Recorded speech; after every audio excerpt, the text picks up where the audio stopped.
Salut tout le monde, moi c'est Alexandre et aujourd'hui j'ai remplacé le frérot Lucarini pour faire une petite vidéo sur la strat à employer, sur les nouveaux tournois à la mode, la sortie sur le point .fr dernièrement, les Mystery Bounty.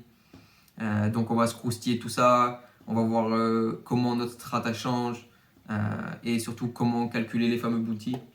Donc si vous êtes chaud on va attaquer direct. Ce que j'ai fait c'est que j'ai fait un petit PowerPoint, comme ça je pourrais vous mettre en description aussi pour ceux qui veulent s'en souvenir.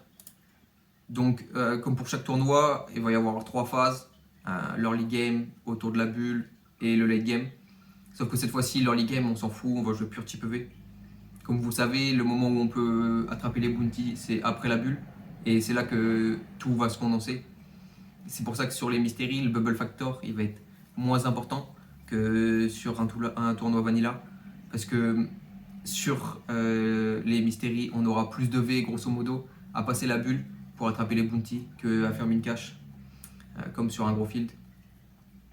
Et comme les bounties vont progressivement disparaître, le price pool bounty va diminuer et en late game on va souvent repasser comme sur les tournois KO à un jeu de chip EV. Donc sur le Mystery on va passer de chip EV à quasi ultra KO après la bulle à re-chip EV après. Et c'est ça qui est vraiment fun sur ce format. Donc ce que j'ai fait pour le cas pratique, c'est que j'ai pris le nouveau Mystery que Winamax a ajouté à la grille là, celui de le 50 € de 19h. Vu que j'ai passé la bulle dimanche, on va pouvoir faire un peu de pratique dessus. Donc comme vous voyez, on a accès au bounty dans le lobby là, et il faut prendre la somme de tous les bounties pour avoir le price pool bounty du tournoi. Donc là, on a encore la plupart des bounties, celui à 3002, les 3 à 1005, les 4 à 650, etc.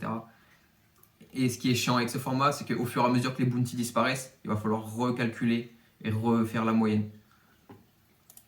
Donc qu'est-ce qu'on fait? On prend la somme totale des bounties, ici 21 400, qu'on divise par le nombre de participants restants du tournoi. Donc là, on peut voir qu'il reste 176, j'ai arrondi 175. De toute façon, ça sert à rien d'être très précis, puisqu'après vous allez devoir calculer de tête. Donc le bounty fasse 50 000 jetons ou 51 000, c'est pareil. Donc on prend la somme totale, 21 400, qu'on divise par le nombre de participants, 175 ici, et ça nous donne le bounty moyen, donc 120 €. Après, qu'est-ce qu'on fait de ces 120 €? Il faut qu'on fasse le prorata avec le buy-in. Comme c'est à 50 €, on fait 120 divisé par 50, ce qui nous donne 2,4. Donc le bounty moyen vaut 2,4 fois le buy-in. Et comme sur la majorité des tournois Winamax, le starting stack c'est 20K, il faut qu'on convertisse le starting stack avec le bounty. Donc on prend 20 000 jetons, qu'on multiplie par 2,4 et ça nous donne la valeur de notre bounty moyen en chips. Donc pour ce tournoi, notre bounty moyen va valoir 48 000 chips tout court. Et avec ces 48 000 chips, après on fait les conversions comme sur les bounty standards. Il n'y a rien d'autre qui change. Ce que je vais faire, c'est que je vais prendre mon tournoi direct et on va se faire un peu de cas pratique. Là, ça c'était intéressant. Donc là, vous voyez que les blindes valent 7K. On a dit que ça faisait 48K chips le bounty. Donc cette fois 7,49.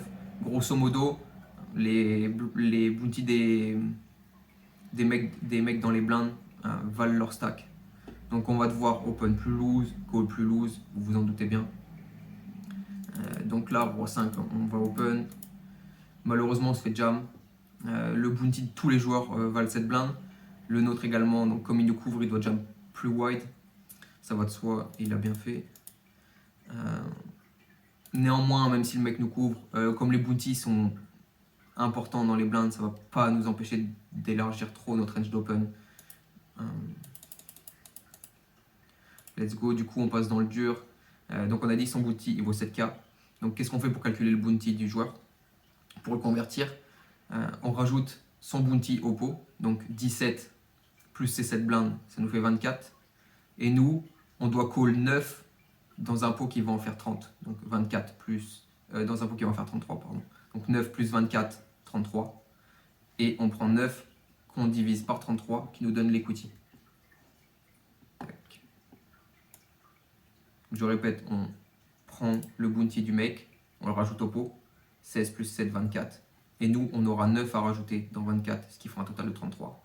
Donc on prend 9 divisé par 33, ce qui va nous donner l'equity dont on a besoin contre sa range. Donc ici, on aura besoin de 27% contre la range de Conta de Merda.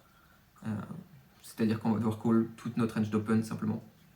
Mais je vais faire un petit exemple pour les fois où vous devez avoir besoin de 35, 38, 40% d'equity, ça va arriver souvent aussi. Si vous ne le faites pas déjà, il faut s'entraîner sur Equilab. Le logiciel gratuit, c'est tout bénef. Ici, là, vous pouvez input les ranges, donc vous cliquez là sur sélection d'éventail de main, et vous pouvez input la range de l'adversaire. Donc ce qu'on va faire, c'est qu'on va lui foutre une range caricaturale. On va partir du postulat qui ne sait pas qu'on doit call range, donc il va déjà truc standard. Évidemment, comme on doit call range, il pourrait jam beaucoup plus. Mais il nous reste un peu de temps avant que les mecs s'adaptent, donc on va lui mettre un truc comme ça là. De toute façon, ça ne va rien changer, nous, à notre range de call, vu qu'on a besoin de 27%. Enfin, pas grand chose. Enfin, les mains qu'on ne devrait pas call, on ne va pas les open de toute façon. Donc tac, on fait ça. On clique sur sélectionner l'action préflop là, calculateur d'éventail de main. Et ici, on met l'equity minimum dont on a besoin. Ce que je vous conseille, c'est que comme là, on a besoin de 27% pour être sûr que notre call soit profitable et qu'il ne soit pas break-even ou EV-, c'est d'arrondir à l'unité supérieure. Donc au lieu de 27, je vais mettre 28.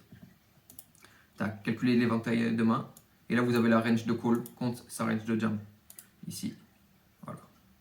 Donc comme on est low jack, bien sûr, on doit call toute notre range. Si on avait été en BB, ça aurait été différent. Donc voilà, grosso modo, ce qui change dans les mystéries, c'est vraiment autour de la bulle. Et au fur et à mesure, les tournois vont disparaître. Du coup, le bounty moyen va diminuer et les chips vont augmenter. Du coup, ça va aller dans les deux sens.